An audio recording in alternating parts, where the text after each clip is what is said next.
On this episode of Public Scrutiny, we'll be reviewing and commenting on BBC's Question Time in Weymouth, aired on the 20th of February 2020.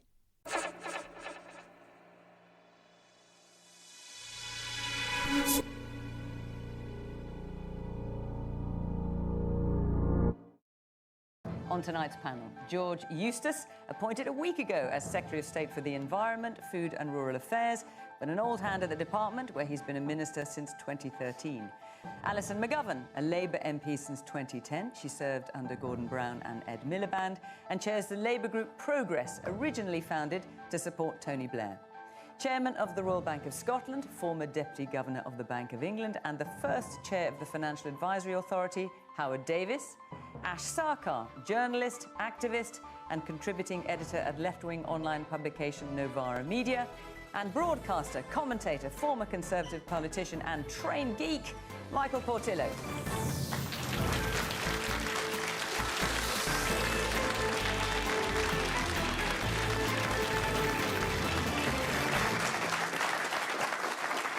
Welcome to our panel, to our audience here, and of course, as always, to you at home, and you can join in the conversation on social media at BBC Question Time. Right, we're going to start tonight not with one question, but with two.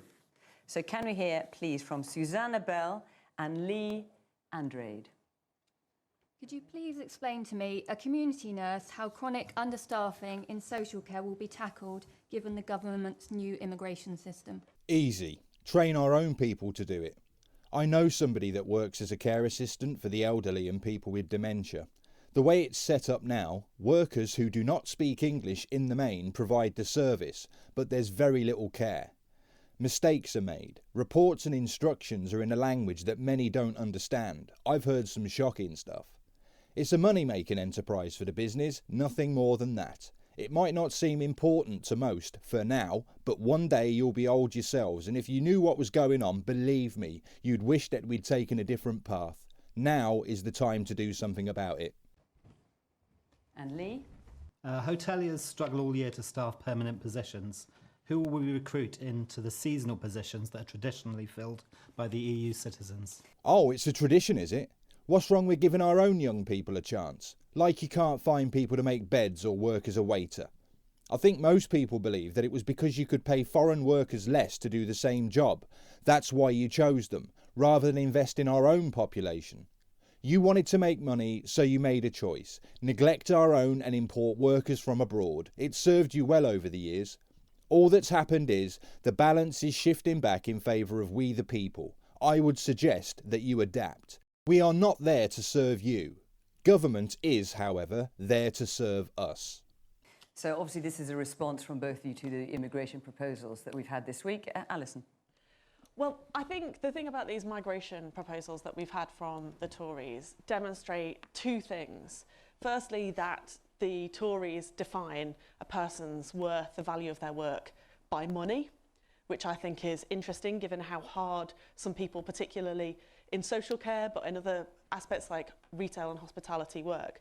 The other thing I find absolutely mystifying about this is that I thought that Boris Johnson and his friends in the cabinet were free marketeers. I thought they believed in the free market. But actually this immigration system is going to be really bureaucratic. So I think that actually it's going to be much more complex for people. She's conflating the free market with bureaucracy. A free market system can exist whatever the immigration situation is. We had a free market before we had open borders. The two are not intertwined. But if you're on the left and you've been selling the con that open borders is good for the economy, then of course you would say that a tougher, skills-based immigration system would somehow be an impediment to the free market. Even though the absolute joke is that we're talking about reducing the number of unskilled workers coming in. Why on earth would we be bringing in unskilled workers when we have large numbers of our own population who could do the jobs? And I do think that we're going to end up in particular areas like those that have been mentioned with significant challenges and shortages. The one thing that I hope comes out of it all, though, is that for those people who do work in social care, that we work out a way through this to pay those people some more. Because it's one of the hardest jobs in this country, and I am sick to death of people who work in social care being on poverty pay. And do you support the Labour position that was voted at party conference that there should be freedom of movement? I think freedom of movement was a good thing. You know, Okay. I think that the single market works because it gives everybody a chance and an opportunity to learn around the continent of Europe and to work. Ah, so she's a Europhile, a Remainer, a member of our parliament who's committed to a foreign nation, and I use that term very loosely, over and above the will of the people of this nation. That's all good, their time is limited. The battle's been lost by them. Their positions will become untenable. But at least we know who she is and what she stands for. Michael Portillo. Well, I think it's extremely important that we should not have shortages in the health service, in care homes and in hotels. And I think the government is going to have to show a certain amount of flexibility. There are some dangers, I think, in the new immigration policy, and that's why they've said that they're going to have to adapt to what actually happens. I do think, though, we've got ourselves into a rather unhealthy position nationally, where we assume that care workers and health workers are going to come from other countries and probably not stay very long and probably not move up through the system and not be promoted to senior positions. And in hotels as well, and restaurants, only a very small number of the people who go in as waiters and so on, as chambermaids, have the opportunity to be promoted. And I think we ought to get back to a situation where more British people see the care industry, the National Health Service, catering, hotels, see these as careers, go to them because they want to go to these jobs, have the proper qualifications, have training and have the opportunity to move up through the system. I think there's something rather decadent about the situation that we've got into, where we think there are lots of jobs that only foreigners, and probably rather transitory foreigners at that, will do. And I rather join with Alison in thinking that one of the consequences of this may be that we'll have people who are very committed, who've decided that it's what they want to do for their lifetime, and certainly, therefore, who are going to be better paid. So I think the consequences of this immigration policy are pretty broad, and I you think talked actually about pretty dangers. positive. Yeah, Michael, you talked about dangers. So far, we've not heard anything bad. We need negatives, and you're making it sound okay-ish. You're making us look like pound shop tools. But you said you could see dangers. What are they? Briefly. The danger is the short-term one, that, of course, if the policy bites and there are vacancies, then the government's going to have to respond quickly. If only there was a government agency that specialised in getting people into work. If we had something like that, we could use it for recruitment drives, like they might do for large corporations. Oh, good Lord, if only there was something like a sort of job centre plus. Where are you? Because we were talking about... So what's your feeling on this? You heard what Michael had to say. Well, I think the care industry and the hospitality industry are very different anyway. And I absolutely agree that the care industry should be paid a lot more. I wonder about the hospitality industry, though, that we're saying... We're giving a double standard there. We're saying they should. Well, Michael's talking about maybe rather than getting people in from the rest of the world, why not get British people to do this and train them? Is that realistic as far as you're concerned? No, I mean, we are constantly looking for staff. All the way through the year, we're constantly looking for staff. The bulk of our staff come from the European Union mostly for the seasonal work because we cannot get staff any other way. And but why do you think British people aren't going for it? Well, firstly, they worry about what they're going to do out of season. So if they were only employed for 8 months of the year, what will they do for the next 4 months of the year? What do the EU citizens do during the non-season months? Unless they all go home, which I very much doubt, there would be no difference between a British national and an EU national doing the same work, except the British national already has a base in this country.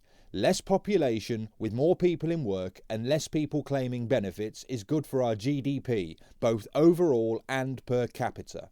As it is, an EU citizen could work for 8 months while claiming additional benefits and also be covered while they're out of work. At the same time, a British citizen could also be on benefits through lack of work. Give the job to a British citizen and you don't need the EU worker. No additional benefits would have to be paid and the same tax revenue would be generated by the British worker who doesn't need to claim as much in benefits. So instead of paying 2 people on benefits, you have 1 being supplemented while paying tax, and you'd reduce the overall population as well, which would increase per capita GDP.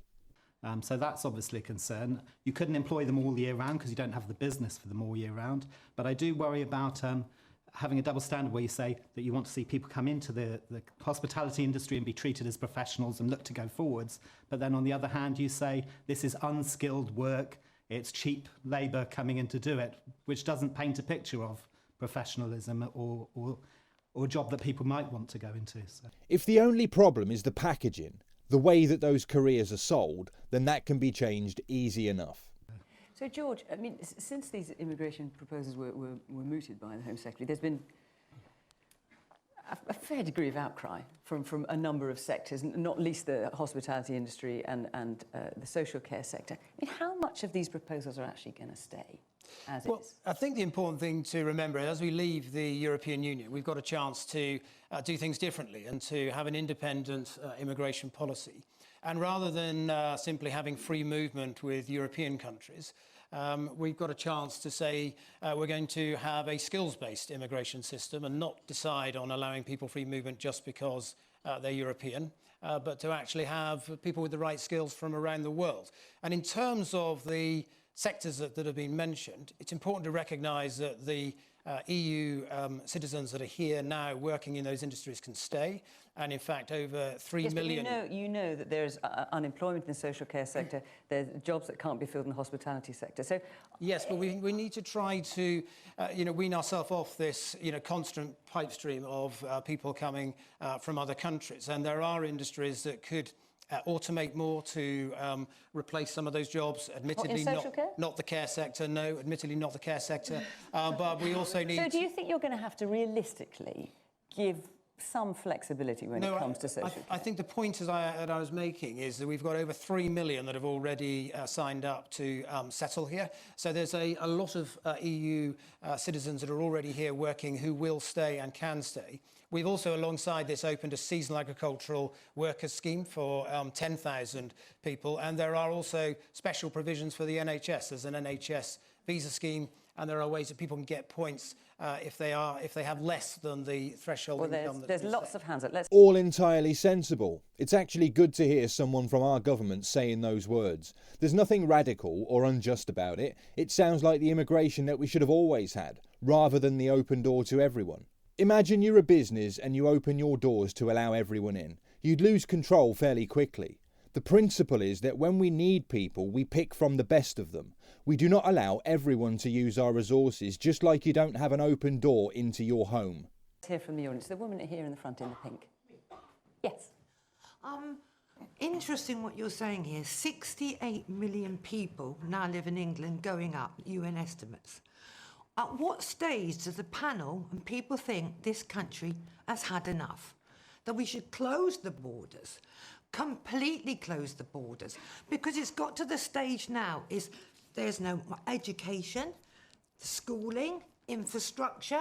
It's enough. We are sinking. Surely someone's got to see common sense and say enough is enough. You've got people flooding into this country that cannot speak English. I've come from London. In the National Health Service, everything's written in different languages. How much is that costing? How much is it costing for the interpreters? Sorry, madam, how much is it costing for the interpreters? I was in hospital last week. The interpreter never turned up for the people who couldn't speak English. She was paid. They all had to go on, and all the radiologists stood around doing nothing. What sort of country is allowing this? What sort of country is allowing this tourism to come in? You arrive in a plane, you get free service, you can have your babies, you can just carry on having it all for free. Why haven't they got points set up in the hospitals and you pay like you do in every other country you go to? You wouldn't turn up in America and be allowed to go for free. Let's let the panel answer some of those points. The reference point on this one for me was last December's election, the landslide in our favour. Even though her articulation's a bit iffy, she makes points that were echoed by a large portion of society. These are some of the arguments that led us to the referendum. So through experience, I now wonder whether the balance of audience members is representative of the general mood of the public. But then I look at the first two questions about the negative effects of not having an open-door immigration policy, and the very first response from a pro-EU MP. Balanced? Representative? This is the BBC, remember? Strongly made. Ash. Well, one thing is, I wouldn't presume to know what kind of nonsense I get up to in America, but that's another story. Just in case you didn't hear that right, she said, I wouldn't presume to know what kind of nonsense I get up to in America, but that's another story. The first thing out of her mouth is an irrelevant and nonsensical statement. Do carry on though. On this matter of health tourism, what has been found is that migrants to this country bring more and contribute more in tax than they take out of the system. No, it's true. It's a fact. Rubbish. It's a fact. Sorry, facts don't care about your feelings. Okay, so she said she was going to address specifically health tourism, and then she goes on to speak about immigration in general without touching health tourism. And I love the way that she used facts don't care about feelings. This statement has been used to shut down lefties for years. They're the ones who base their opinions on their feelings, and because that statement worked on them, she is now using it on her opposition inappropriately. It's like somebody on the right being called a snowflake by a lefty.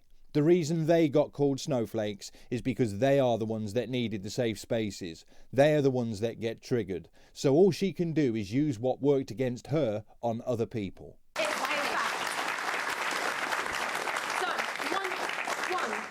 Migrants, particularly when they're young, they're working age, they're contributing to the private sector through the form of paying rent, through paying for their cost of living in this country, and they're also contributing to this country through taxes. When it comes to Britain, we have an ageing population, so you've got more and more people who will age out of the workforce, and at the moment, with our birth rates, we don't have enough people aging into the workforce to be able to support the kind of social care and pensions needs which are only going to grow. But one thing that I really want to say, because this is really important to me, is I don't want to just make the case for migration on GDP in the Labour force. I want to make the human case for it. My grandmother came to this country, she was 17, and it was to fill a gap in the labour market which still exists, which was for social care. Under these rules, she wouldn't have been able to come to this country. She wouldn't have been able to meet my grandfather, fall in love, have children, have some grandchildren. I know not many of you will agree that all of her grandchildren were a good idea, but, you know, we exist. And that's a human story that's got worth, and it's got a value which cannot be measured merely in GDP. With respect, I don't care about you. And if you're trying to sell the idea of immigration to me based on the pluses that it had on your life when you're a communist trying to subvert our system, then you're not likely to get very far. No, but why would you give preference to European countries over other countries in the world? So I think this is the point. You should have a system that is around the people that you need, the skills shortages you have, not about the fact that they're European countries. Here are two things which are good about this policy, and you'll never hear me praising the Tory government, is getting rid of the £30,000 threshold, which was completely bonkers, and the arbitrary cap. However, I don't believe that by making conditions worse for EU nationals, you are actually making them better for non-EU nationals. It's a non-argument. Firstly, the policy only relates to people who wish to come here from now on. It does not affect those already here, and yet she presents it like it's making things worse for EU nationals. It's not discriminating against EU nationals to have a fair policy that affects everyone equally.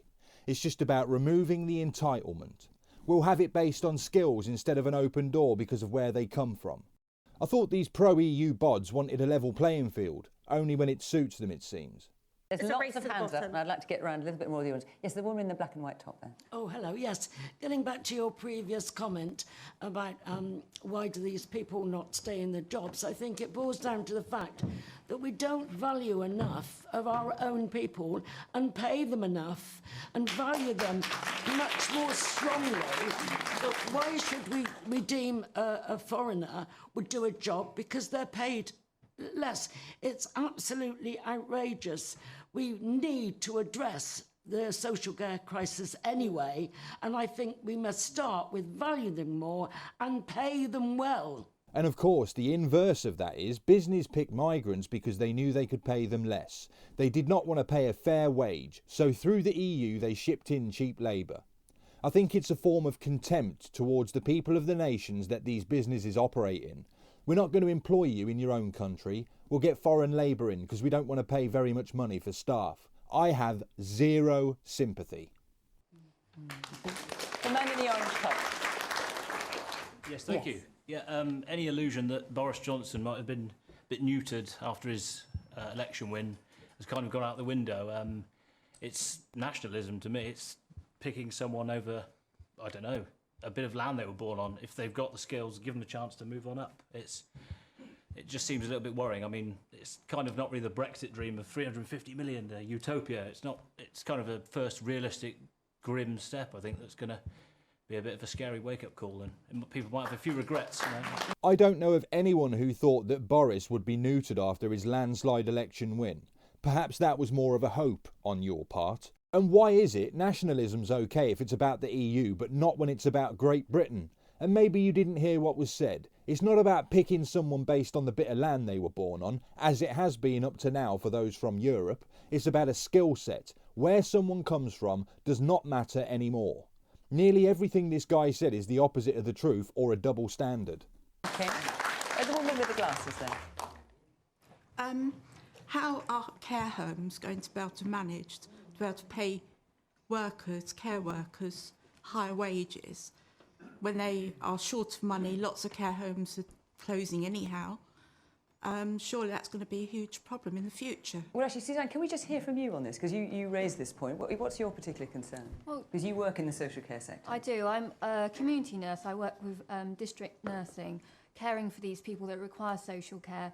12% of the health and social care workforce are foreign nationals. We couldn't function without them. And so discouraging them from coming to work in social care is just going to cause the social care system to collapse even further than it already has. And it's just a scary thought that people like myself are going to be picking up the mess of these people that are going to become ill and not have the care that they need. I'm going to come to you in a minute. I realise you haven't spoken yet, but George, I just want to put that point to you because provision. No, I haven't forgotten you here, but provision was made to allow in care workers in the previous immigration bill, which was just over a year ago. That's been dropped now. Did it matter then, but it doesn't matter now? No, I think the point is, as I said, that the 3 million or so that are here are staying, and so they can stay in those roles. But as Michael said earlier, we have to basically start training our own workforce in these areas and value some of these careers and these jobs more. Yeah, it's that straightforward. We should never have stopped doing stuff like that. It might take a year or so to get it sorted, but we need our own people giving the level of care that the carers themselves would like to receive when they get old. And I think we can do that. And we do need to start training and having our own homegrown talent in these areas. I mean, Howard, we've got nearly full employment, haven't we? Do you think? Are you confident? I mean, you know about business. Are you confident we're going to find these people? Not in the particular areas that were created. We do have almost full employment, but speaking from the perspective of an employer, and obviously employers have been in a dialogue with the government about what its immigration policy should be, bearing in mind the needs of the economy. And I think what they've come up with is in some ways not bad. I agree with Ash about the reduction in the salary. But there are two areas, and you hit on them precisely, the double question, where I think they've got it wrong. One is social care and the other is hospitality. But I think the solutions are very different in each case. I think in the case of the hospitality, what we need is something like what George referred to about migration, about migrant workers, etc., in agriculture.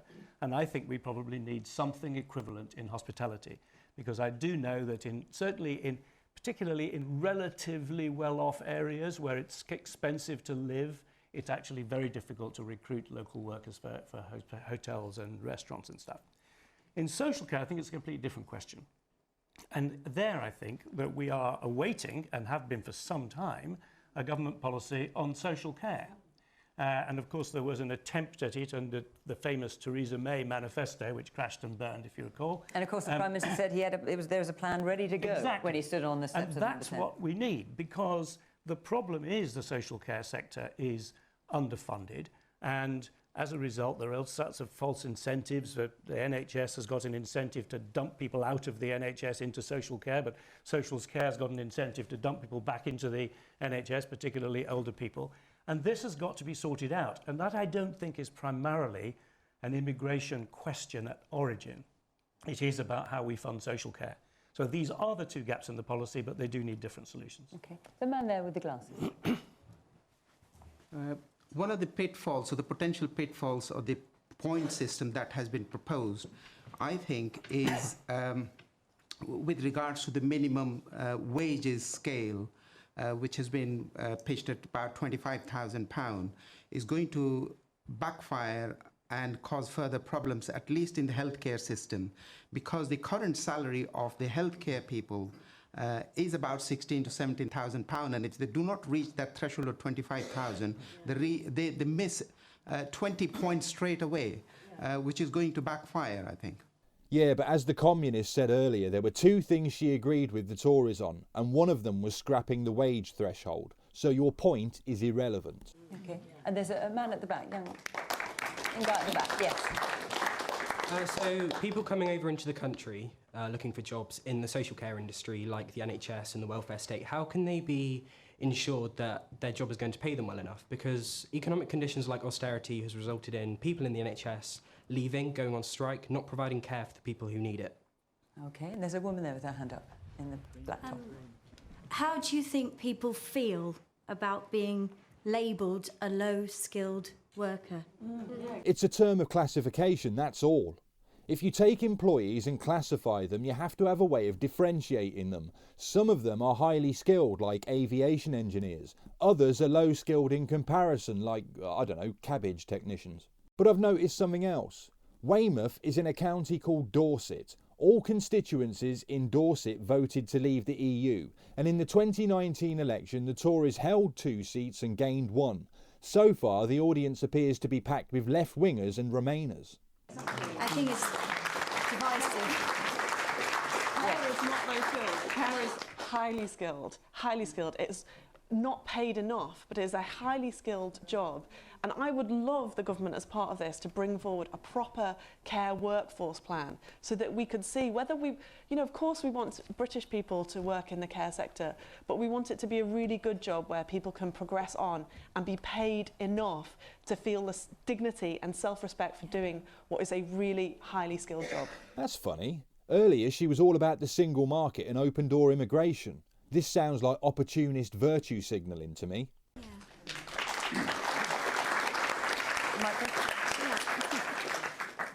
I mean, maybe in a way to summarise, I don't think we should be proud as a country of having run an immigration policy which meant that lots of our vital services have depended on cheap labour coming from outside, which has not only meant that we're dependent on that, but it's also driven down the wages of people in this country.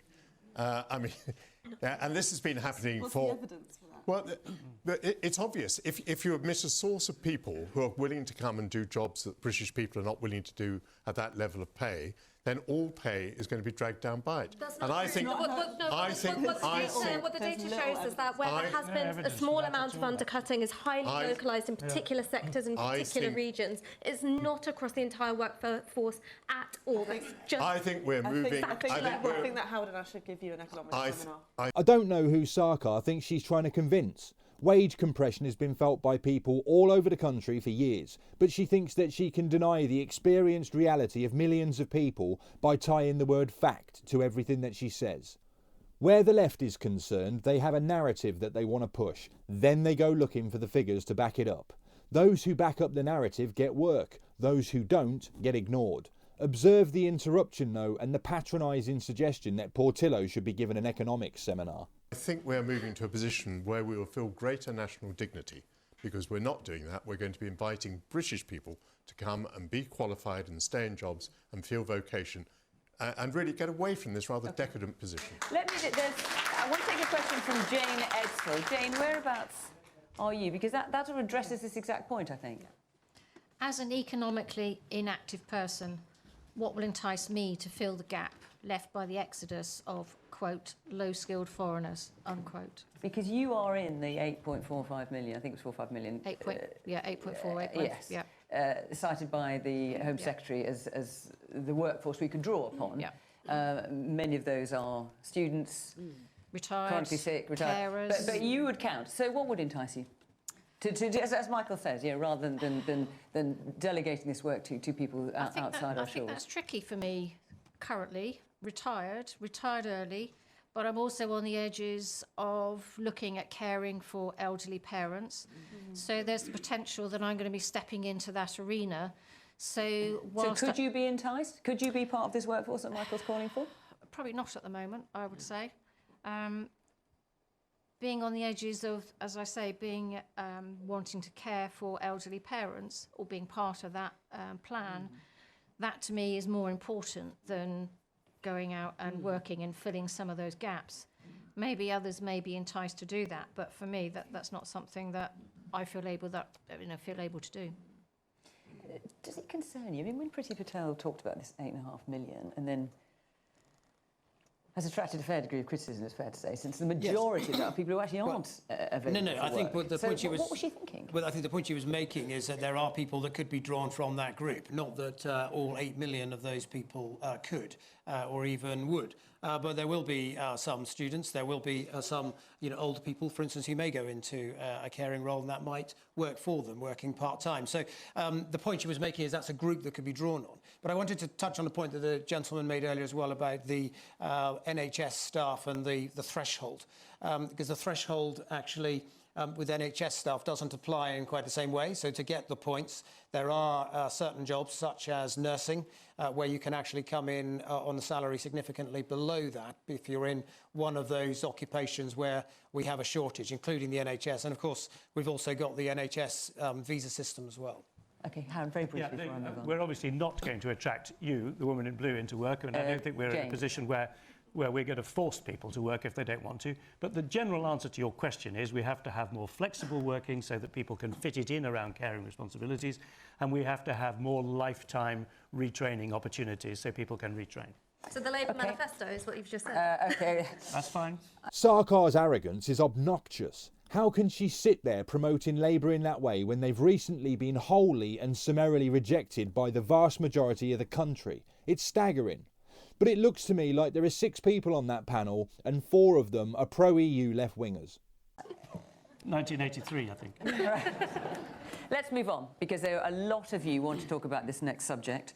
Before I do, I'm then going to tell you we're going to be in Middlesbrough next week.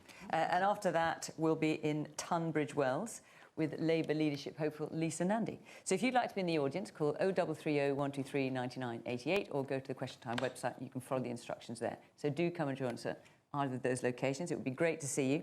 Right, let's take this next question now from Hilary Maxwell. Have we forgotten how to be kind? So, Hilary, you are referring, of course, to the tragic death of Caroline Flack. Recently, I did a commentary on the Labour leadership debate. I was left 100% sure that they were using her death as a way to justify measures controlling free speech on the internet, which would eventually be used to prevent people from justifiably criticising politicians for their betrayal, and that Channel 4 provided the opportunity for the candidates to promote those policies in the light of Caroline Flack's death. Shall we see if Question Time does the same thing? Absolutely. And she, in fact, said on her one of her Instagram posts back in December, I think it was, she wrote, "In a world where you can be anything, be kind." I mean, Ash? So when I first heard the news about Caroline Flack, like lots of people, I was completely shocked and I was saddened. And then after I was shocked and after I was saddened, I felt, in a way, quite deeply angry, because I thought that after Amy Winehouse, I thought that after Princess Diana, this tabloid hunger to build up young women in the public eye, just to tear them down, that we would have learned something from that.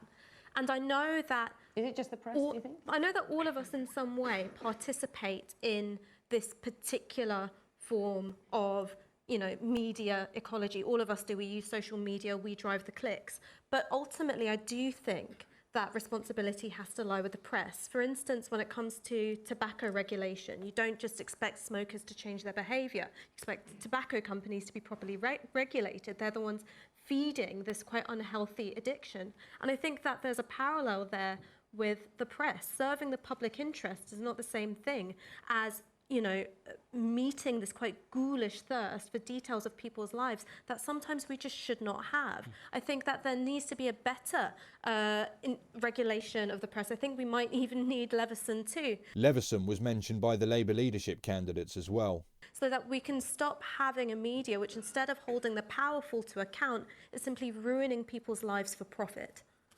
I mean, Michael, you've been in public life for quite some time. You've had your fair share of press coverage, some positive, some negative. What's your view? I think my first reflection is that I remember a friend of mine committing suicide when I was very young. And when that happens and you were close to the person, you're left with a question for the rest of your life as to was there anything you could have done? Should you have spotted something? Should you have intervened? And so my sympathy is not only with Caroline Flack, but with all those people who may find themselves in that position at the moment of wondering if there was anything they could have done. I don't think I do rush to blame someone in this situation in the way that I've just heard from Ash. There's an article, I think, in today's Telegraph about a woman who found herself in the same position that she had been accused of common assault against her partner. And she was talking about her suicidal feelings before it reached trial. And when it did reach the moment before trial, it was suddenly called off. And this woman was reflecting that she might have taken her own life. And then she found she didn't even have to face the trial. And that is a tragic thought here that, Caroline Flack was clearly overwhelmed by this feeling about what the trial would be and what it would mean. And she can't even have known, what were the prospects that it would even reach court, let alone that it would result in an outcome. And I don't think I do blame the Crown Prosecution Service, because I know they would have been blamed if these steps had not been taken because she was a celebrity. It is standard procedure that they proceed even if the alleged victim doesn't wish to participate, because that is very often because the victim feels intimidated. It's standard procedure, although I think it's a rather cruel one, and I'm not sure that it should be, for partners in that situation not to be allowed to communicate. And Caroline Flack, unlike some of the contestants, of course, was a professional. I mean, she's been in the public eye for decades. She knows what it is to be, she knew what it was to be in the public eye. And there is, a thing that happens with famous people, which is that we all love good publicity and we all hate bad publicity. And it is, part of what goes with the territory. So I'm not rushing to blame anyone here. OK, there's quite a few hands up. Let's see. It's the man in the blue shirt. Hello. I have a unique perspective on this. I've been a television producer for the last 40 years. And also today is the 9th anniversary of my son's suicide. Oh. He was 24 years old when he took his own life. But I know that the press and the media can be really brutal in its ambition. I know that. I've been there. And unfortunately, I've been part of that, and I hold my hand up for that. But also, it can drag in the vulnerable and spit them out. I mean, it can be very, very brutal. And that's what I would like to say. In terms of my son's death, there are many complications to do with suicide. There are many different reasons. In my son's case, he'd taken a prescription drug for acne, and he'd become very, very depressed, psychotic, suffered from sexual dysfunction, and eventually committed suicide. So I'm desperately sorry for your situation, and I applaud you, actually, for coming along tonight on this anniversary and talking about it. The one thing I'm hearing amongst the many things you're saying is how complicated it is. And Alison, I'm just thinking that, I've been following this story like everybody else. I didn't know Caroline Flack. The press have come in for an awful lot of criticism, but these things, perhaps rightly, but these things can be complex, can't they? They can, and I mean, firstly, I would absolutely agree with you, Sarah. I think you're really brave, and, hats off to you, and I applaud you for being frank in the way that you have. I also think of Caroline Flack's family. I think of what they must be going through, and having to deal with this constant attention must be very, very difficult. But I want to go back to the question, which is, have we forgotten how to be kind? And my answer to that is yes and no. My experience of life is that there's a huge amount of kind people in this country doing their best. And there are lots of ways, as we've heard described, that we're not kind. But there's two answers to that. The first is we can all be responsible for our own choices, and we can all choose to be kind to one another, which is what we frankly ought to do. And the second thing is we need to make the system more kind. So we know we need radical investment in the mental health system in this country, but that goes through every single aspect, whether that's workplace culture to make that more kind, or whether that's the way that the NHS can or can't react to particular conditions. Let's make that more kind. Let's make the Department for Work and Pensions in the way that universal credit functions more kind. I think there's lots that we can do, but if the question is, should we have a manifesto for kindness, I say yes, please. Man here in the front. I agree with this thing about being kind and you know, and my condolences to the gentleman over there. The fact is, Caroline Flack was a very, very sad case, you know, and the fact that she's taken her own life is appalling. But we have hundreds and hundreds of veterans who are dying at their own hand every single year. Where's the outcry? Where's the support? Unfortunately, there's no political mileage in soldiers committing suicide. Nothing to be gained from their deaths. If anything, it makes politicians look bad when soldiers commit suicide. They're prepared to make the ultimate sacrifice for their country, so who wants to be reminded that they're left out in the cold when they finish their service? It's difficult to virtue signal your way out of that one. The woman at the back there with the woman at the back with the white t-shirt. Yes. Kindness comes from all of us.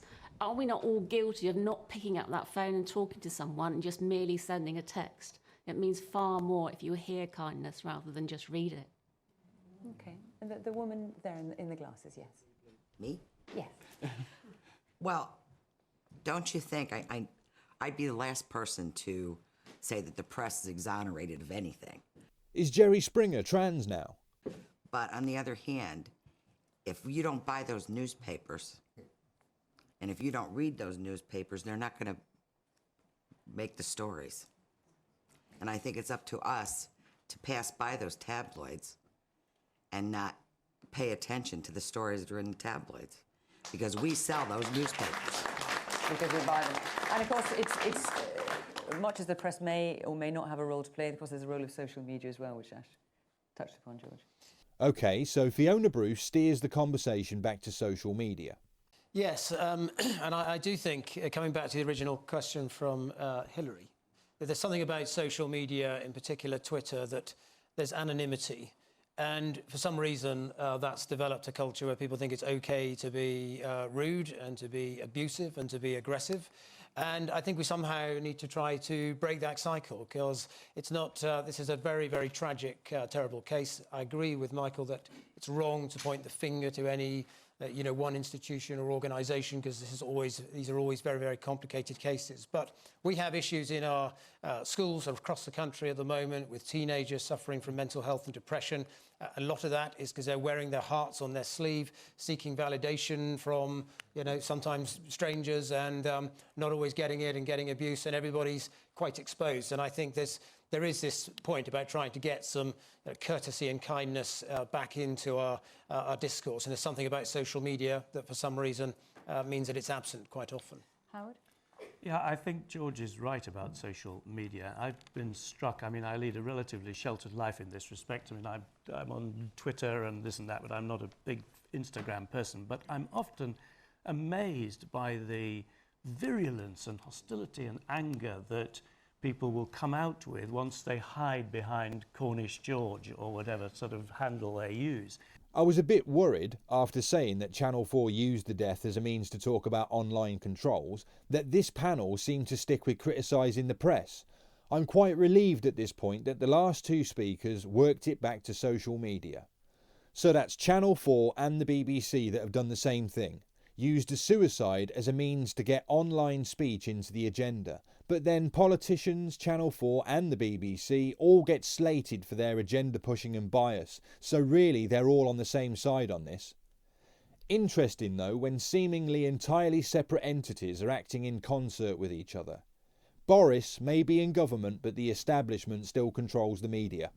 And I think if out of Is this... that your handle, George? Have you just been outed by Howard?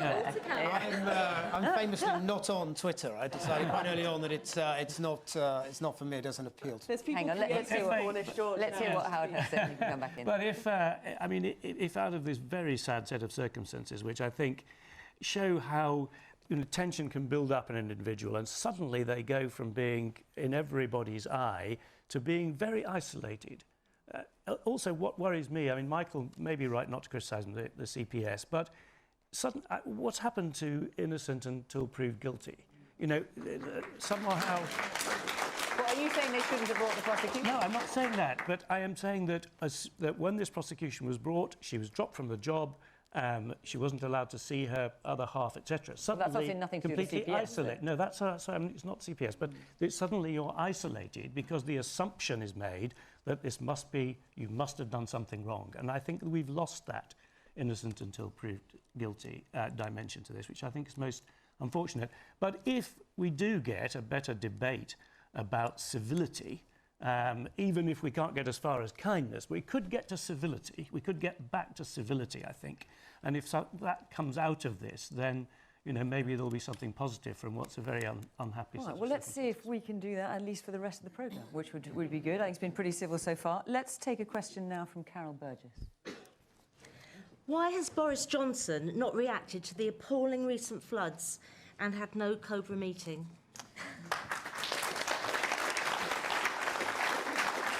So, George, what is going on then? We've had Storm Ciara, we've had Storm Dennis, record heights in rivers such as the River Wye, and we haven't had a peep out of Boris Johnson. Why no Cobra meeting? Well, I have. I know you've been very busy, but what about him? When I was appointed last Thursday, the first thing that the Prime Minister said to me is, we've got Storm Dennis coming up. We want you to lead on that response. We discussed the possible impacts of Storm Dennis. We immediately stood up what we have, which is a flood response centre. So that's an equivalent, really, to Cobra that's focused on floods. We had But hang on, you've got a Tory, one of your own MPs, saying he was trying for 9 days to get emergency funding. You've had Tory MPs calling for a Cobra meeting because it gets all the departments together to make a decision together about where the funding is going to go and where the resources are going to go. That's the point of it. There was one when the general election was going on. There was a Cobra meeting then. Why has there not been one this time? Well, because we have the Flood Response Centre and we also have local resilience forums that lead on the ground. But you had those then as well? Yes, but we've had... What's different this time? It's much worse this time. Well, what's the difference this time is we've had two consecutive storms in a row, but we were well prepared for them. During the election, paradoxically, because you were in what's called a purdah period and ministers weren't in the department, there was a slow start to the response, and that's why the Prime Minister convened Cobra to get it back on track. That's not happened this time. In fact, we've had 1,000 Environment Agency staff on the ground. We've laid 5,000 metres of temporary flood defences. We've had 90 pumps moving. We've protected around 25,000 properties over the course of the last week. And on Tuesday, we did stand up a comprehensive package of emergency support with funding for councils, hardship funds for homes that have been flooded, suspension of council tax for people who have been affected, business rates relief, and other things besides. How would you, in terms of Carol's question, Yeah. the fact that we've not heard anything from Boris Johnson, I mean, he's been... Yes, is it fair to say unusually silent? I don't know, but we haven't heard anything from him. Whether it would be useful to have Boris galumphing around in his wellies, I'm not sure. But Carol's not saying galumphing around, but you're just saying you haven't heard anything from him. Yeah. Well, I think that what George said is probably fair in terms of what the government have been doing. But I think the reality is that this is all too late and after the event. And I think what we have to realise now in this country is that these incidents of extreme weather conditions, and particularly floods, are what we're going to have to get used to. And I think we're going to have, as part of the Green New Deal, or whatever we want to call it. Oh, the Green New Deal.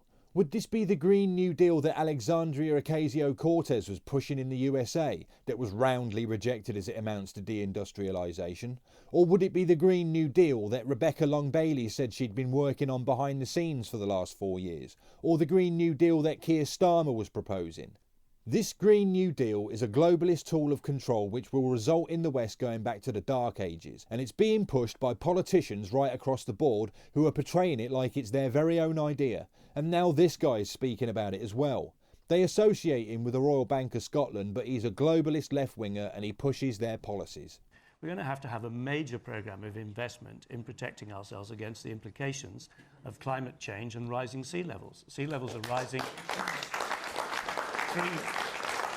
3 millimetres a year, and over time that has an enormous effect. I was talking to a Dutch economist earlier this week, and I said, well, surely the Dutch must be worried about all of this, given what we've got. And she pointed out that actually in the 1950s, the Dutch had a terrible series of floods and went in for a major investment programme to protect the Netherlands. Since when, they have not had floods, or very, very tiny, and they are very well protected. And I think this is now to a point where we just have to say that this needs a major programme of investment to cope with rising sea levels. And if we don't do that, then we're left with George's emergency measures and sandbags, and I don't think that's going to be up to it. Except, can I just come in? So we're doing that as well. So in the last 5 years, we've spent £2.5 billion on 600 projects protecting over 200,000 homes, and we're going to spend another £4 billion over the next 5 years on flood defences. So had we not done the work we've done in the last 5 years, there would have been another 25,000 homes affected by this most recent event. So in total, it'll be 9% of HS2. Good. Well done. Well, there's a... He is an economist after all. I'm sure his maths are right. But he is right that these events, these extreme weather events, are becoming more frequent, sadly. We do need to invest in flood infrastructure. That's not just hard defences in towns. It can also be using floodplains and soft dams and such upstream to try to slow the water flow, and that's something we're looking very closely at. But if the government's taking it so seriously, how come Boris Johnson hasn't, for instance, responded to the climate emergency that was set by Parliament and the deadline to respond to Parliament within that time frame? How come Claire O'Neill, who was heading up the COP conference, said, you know what, he just doesn't understand climate change, and he told me directly that he doesn't understand my job? To me, as an outsider, that doesn't fill me with confidence that our Prime Minister is taking seriously the single most important political issue facing our country today. One, you're not an outsider. You're a one-world government communist, a globalist lackey. You're pro-EU and you wish that we were still part of it. And two, don't use the term our Prime Minister, because you've got no respect for this nation. You would rather it was run from Brussels. And as for the single biggest crisis threatening our nation today, I would say that it's those pushing for a one-world government, of which you are one of them. He is taking it seriously, and you will see in the weeks and months ahead with the policy that we've got with our environment bill that puts climate change at the heart of it. Climate change is a big feature of our future agriculture policy. This time later this year, Glasgow is hosting a COP, and we've got lots of proposals on nature-based solutions. Claire O'Neill's left her post. She's the one who said that Boris Johnson, I'm paraphrasing here, she didn't actually say this, doesn't give a stuff about climate change. No, I don't remember saying exactly that. Paraphrasing. Well, I think she said that after she was replaced by somebody else. Alison is smiling but laughing, really, at this particular exchange. I mean, yes, basically, because the COP situation, the big summit, the global summit that we're supposed to be hosting, is it in Glasgow or is it in London? Who's the president of it? We don't really know. It's a bit chaotic, and I think it says a huge amount about our Prime Minister that the collective decision of the government is that he's more use holed up in a country house somewhere than he is actually getting out there and offering a bit of support to people who are experiencing flooding. You know, I think the spirit of the question is, you know, shouldn't we be seeing a bit more of him? Don't people want a bit of reassurance that he's actually got his finger on the pulse? Okay. Mike, I'll come to you in a minute. I just want to get a little bit more from you. Just the woman in the front in the glasses. Yeah. The reason I'm asking is why have the EU stopped dredging the rivers, and then they wouldn't have flooded in the first place? Why the EU did, or why we did? Yeah, just why haven't they stopped dredging all these rivers across the country, and then we wouldn't have this problem? True enough, I seem to remember it was something about the disposal of the stuff that's dredged. Okay, the man here in the front of the section. 2 points. One, the business rates relief. I don't know if any of the panel walked through Weymouth today. Yes, I did. Well, did you see all the empty shops? I mean, shouldn't the government cut business rates relief for starters? That would help the shops. You were saying about business rates relief for those that just flooded. And secondly, what the gentleman there said about HS2. If you got the Chinese to do the HS2, you'd be able to use your loose change to do all the flooding relief. Martin. I sense the mood of the country is that in all sorts of ways we want enormous change. We just don't want things to be done the way they've been done in the past. And with the floods, it really is like Groundhog Day. I mean, twice a year this happens, there's more floods. A minister comes on, says how much we've spent. People locally say, well, it's all been ineffective. Then we have a row about dredging the rivers and so on. I mean, it looks to me as though the Environment Agency has lost all public confidence. I think we really are at a stage where we want something, bigger and different. We want something quite exceptional, a strategic look at how we're going to deal with this. And it can't surely just be about building defences so that we move the water further downriver and a different lot of people get flooded. Surely what we need to do is think about how we can get the water from where it's arising, where it's falling, to the only place which is safe, which is the ocean. That's the only place where it doesn't affect other people. I just don't get any of that strategic feeling. And I think the comparison with HS2 is apposite in this respect. I'm in favour of HS2, but I do think we need mega projects that are going to move the water to places where it's safe, rather than just this repeated effort of building a few defences here and there. The question is about Boris Johnson, who seems to be very good at coming to the House of Commons and making very enthusiastic speeches about trains or doing things or having energy. But when it actually comes to getting projects delivered, he seems to be pretty poor, actually. What did he fail to do in London? The Golden Bridge and water cannon. And the island. He was going to have an airport on an island. So we've had all of these great plans. I would just like to see some Had you done a photo call this week, you two would be the leading critics. So one of the most surprising things I've ever heard is that Michael Portillo is in favour of investment in railways. That must astonish everyone. Okay. There is a point here that you have a cabinet for a reason. It's not a one-man show, and there are issues like this where the Prime Minister spoke to me last Thursday, 3 days before the impacts of the flood started to come through. We discussed that this was coming up. We discussed what the plan would be. We stood up all of our emergency procedures, and we've had 1,000 EA staff out on the ground working hard, knocking on doors, warning people, helping to support communities. But there is another point to what Michael said as well, which is you feel that there's a lack of strategic thinking. You've been in this department since 2013. You've been talking about floods since just after you started. Do you think, why are we still in this situation? It feels like Groundhog Day. I've been doing this for years. Well, no, because I can remember when I worked for David Cameron many years ago now in 2007, and there was a flood then, and there were 17,000 homes flooded. This time, we've had a worse weather event. The land is already waterlogged, 2 consecutive storms, and it's terrible. We've had around 1,400 homes flooded. But were it not for the defences we've built over the last decade, that number would have been more like 25,000 homes. So what we're doing is working, but there's always more that we can do, and that's why we just need to continue investing in the future. OK, I'm going to move on to, and I'm trying to get as many questions in as I can tonight, because we had so many from you this evening. Let's take a question now from Maggie Stansfield. Should we continue to support the BBC as a universal public service broadcaster? Well, if tonight's anything to go by, the BBC is nothing more than a mouthpiece for the EU and the globalists. It was bad enough in the old days when it was merely the mouthpiece of government. It isn't even that anymore. Auntie turned into a radical lefty, and every time I see her, she pushes her politics down my throat. I don't know what that means, that sort of sigh, sort of noise in the room. I mean, Howard, I wanted to come to you first on this because you were part of the charter review of the BBC, which is a review that happens periodically to work out how the BBC should be, how much money the BBC should be given, if at all. And you were part of that review in 2004 and 5, and it looked at the licence fee, I think. Yes, is that right? yes, it did. So the short answer to your question is I would say yes, personally. We looked at this 15 years ago and concluded the licence fee is a funny thing in a way because it has several things against it. One is, of course, it's a poll tax. So the rich pay the same as the not so rich, and that's not normally the good way of taxing, really, because you'd like to have taxes which are progressive. So it's not good from that point of view. And the only thing it had going for it at the time, well, 2 things really.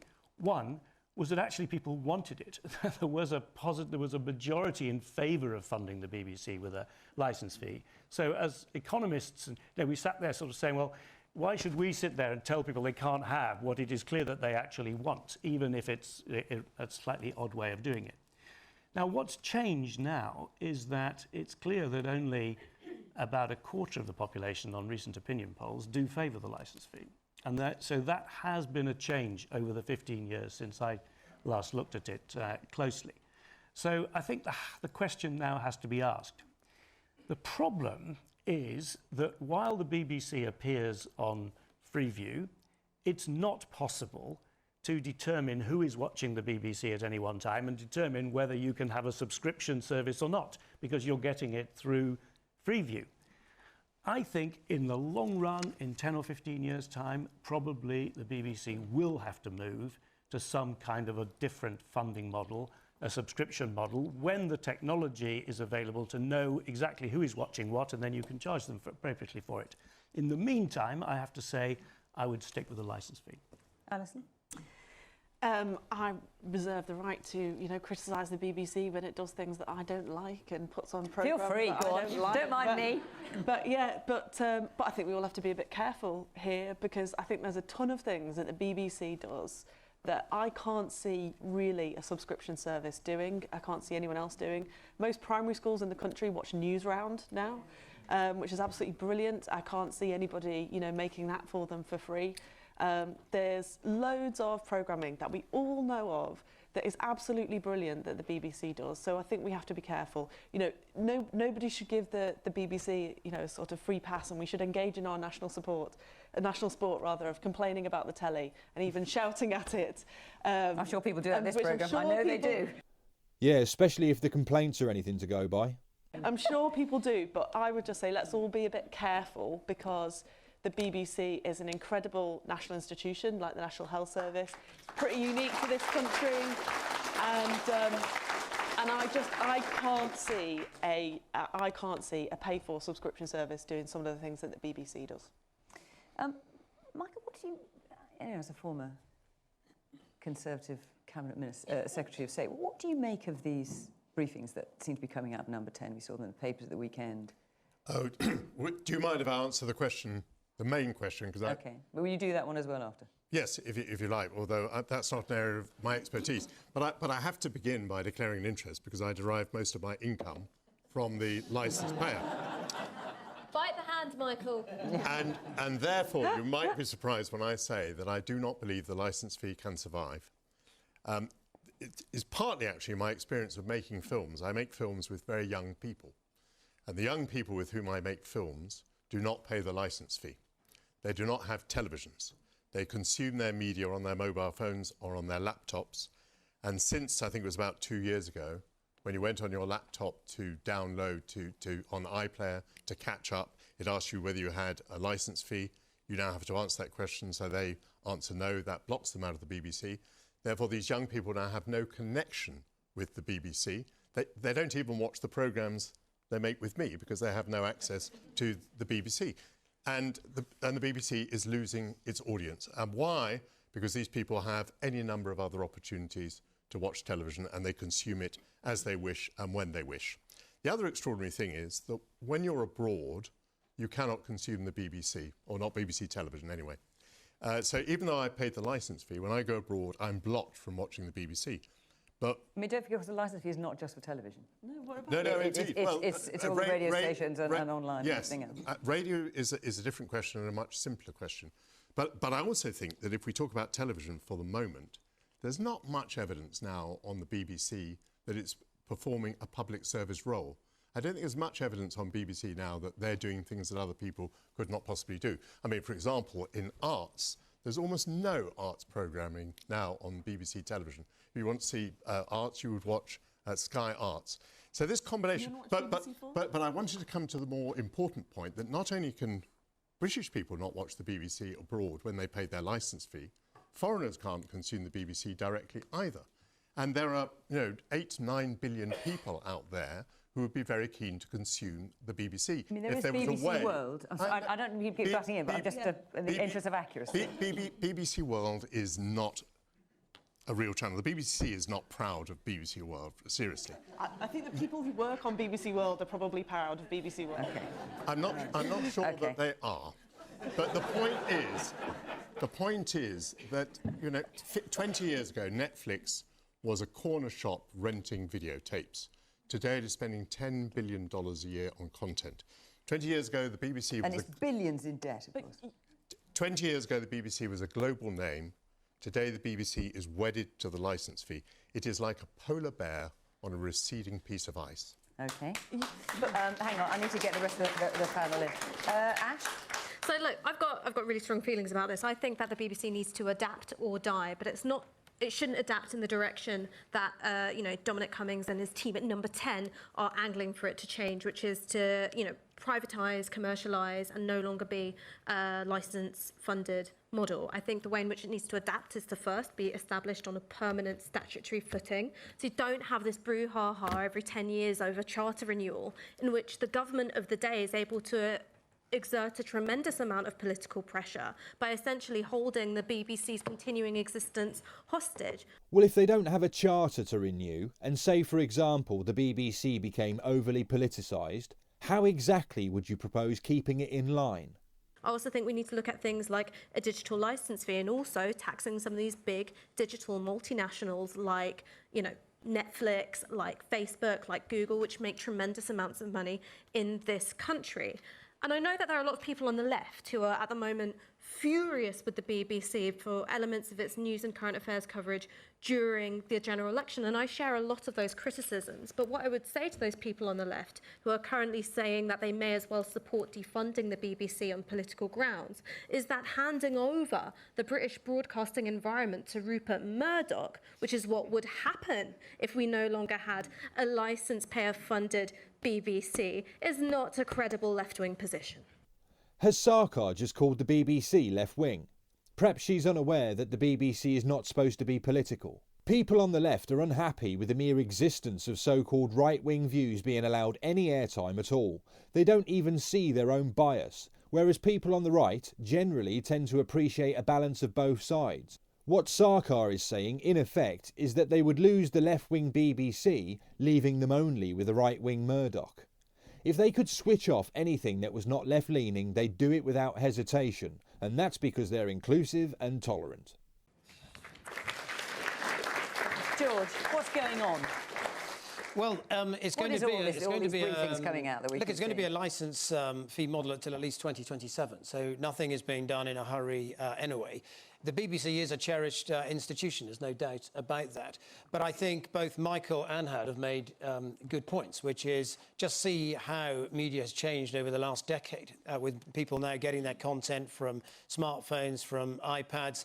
Imagine what's going to happen just in the next 7 years. So it's appropriate, in my view, to think about what the funding model should be and how best you should raise money to fund the BBC, because it can't make sense long-term to still have a licence fee based on sort of conventional televisions that we've, grew up with in the sort of, 60s and 70s. At some point, the model will need to change to reflect the changing way that people are receiving their content. And do you think public service broadcasting is possible under a different model?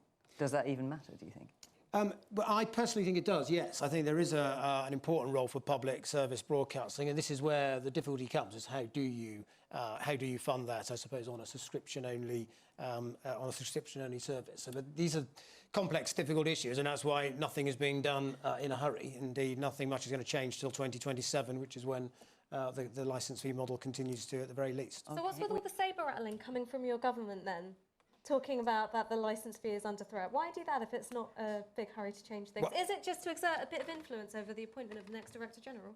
I've not seen, personally, any sabre rattling. I've seen... Well, it's been all over the papers, front page of the Sunday Times. I've learned not to believe everything you see in papers. No one's going to believe that. You've been reading the papers.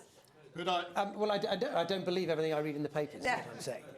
Could I just say, I mean, Howard referred to looking at things over 10 to 15 years, and George has just said everything's going to be the same until 2027. I don't think either one of you has an idea of how quickly this picture is changing, and I'm deeply depressed by both those answers. I think the BBC may be in very serious difficulty if we wait until 2027 before we decide on a different model for how the BBC can be carried forward, not just as a means for us to watch television, but as a means of taking the wonders of the BBC to the world, which at the moment are not available in a modern form. That is to say, they're not available to the individual who wants to buy a BBC programme at the moment that he or she chooses to watch it. We've got very little time left, but you've had your hand up quite some time, so you may end up having the last word. Right, I just think the BBC is a national institution that we are all proud of, and I don't think anybody should be worrying about paying that licence fee. It's incredibly good value. What I think is the problem is, what are we spending that money on? How much do we pay our presenters? And I'm not asking this to you, Fiona, but if we're paying 6- and 7-figure salaries to TV presenters, what does that actually say? Coming back to the lady's first question of tonight, the people that we value in this country, the people that are doing really hard jobs day in, day out for a pittance, why is that money going to pay people to do something here? Well, actually, I think anybody in the audience could get up and present a programme brilliantly as well. Sorry, I'm being controversial. It's fighting talk. If you want me to take over, I'll do it for you next week if you like. Okay, watch this space. Watch this space. Okay. That's where you get the Well, listen, on that bombshell, I won't be sitting here next week. What's your name? Michael. Michael will be sitting here next week. Our hour is up, just as well. Next week we're in Middlesbrough, and the following week we are in Tunbridge Wells in Kent. So call 0330 123 9988 if you'd like to be the audience, or if you'd like to sit here, who knows, present train programmes, or you can go to the Question Time website and follow the instructions there. And if you want to have your say, continue this conversation on tonight's topics, you can, as always, join Adrian Childs and guests on Question Time Extra Time, and that is on 5 Live now. But for now, thank you very much to the panel, to Michael, to the audience here, of course, and to you at home for watching and listening from Weymouth. Bye-bye. Oh, this was harder than I thought. I stopped watching Question Time a while back as the bias was so bad that it wound me up. I used to watch it religiously for decades, so going through it now with a fine-tooth comb, so to speak, has not been easy. But we'll see how it turns out. If it's okay, I'll do more. And with that, I'll end this video there. If you've enjoyed it, please give it a like, as it really helps the channel. And if you want to let me know what you think, do so in the comments section below. Plus, if you want to see more, you can subscribe. Until the next video, take care of yourselves.